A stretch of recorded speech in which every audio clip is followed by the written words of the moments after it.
Uang merupakan benda yang digunakan setiap hari untuk melakukan transaksi ekonomi. Menurut ilmu ekonomi modern, uang dipahami sebagai sesuatu yang tersedia dan diterima secara umum sebagai alat pembayaran.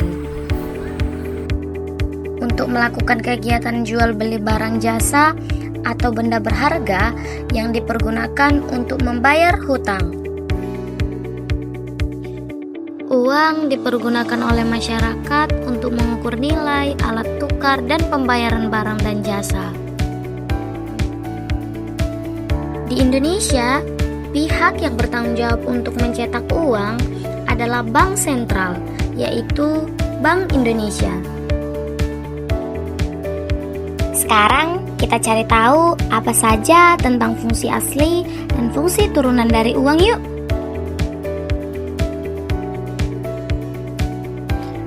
Fungsi asli.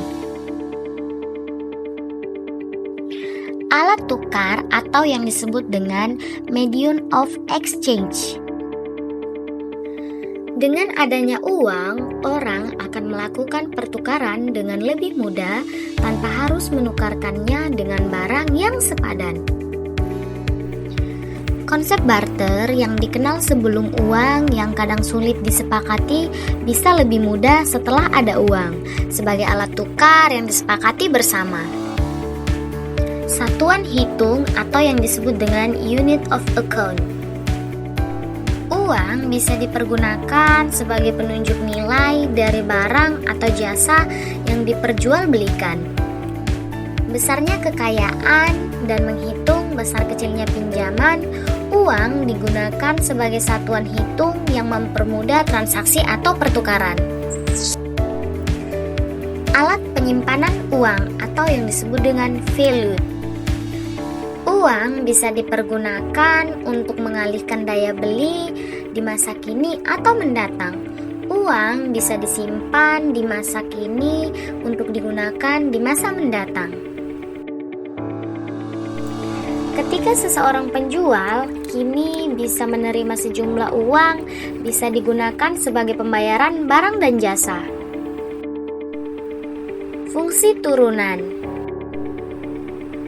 Alat pemindah kekayaan. Jika seseorang akan pindah dari satu lokasi ke lokasi lainnya, mereka bisa menggantikan bangunan rumahnya dalam bentuk uang dengan cara menjual. Dengan uang hasil penjualan rumah tersebut bisa digunakan untuk membeli rumah yang baru. Pendorong kegiatan ekonomi.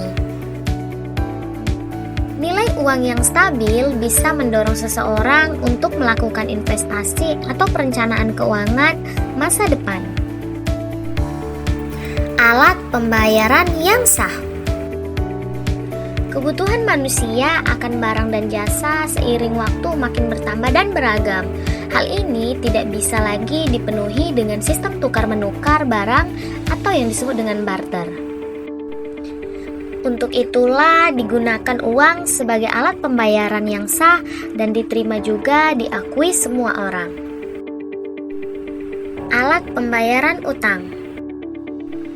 Uang bisa digunakan sebagai alat pembayaran utang di masa mendatang. Alat penimbun kekayaan. Orang tidak bisa menghabiskan semua uang yang dimilikinya dalam satu waktu atau masa. Sebagian uang bisa disisihkan atau ditabung untuk keperluan di masa depan. Itulah pengertian dan fungsi asli atau turunan dari uang. Setiap hari, uang digunakan untuk melakukan kegiatan ekonomi. Nilai dan fungsinya berguna untuk mempermudah manusia untuk melakukan kegiatan jual beli atau pertukaran barang dan jasa. Selain itu, uang juga digunakan sebagai investasi dan dana darurat yang bisa dipersiapkan untuk masa depan. Itulah pengertian uang dan fungsinya yang asli dan juga turunannya.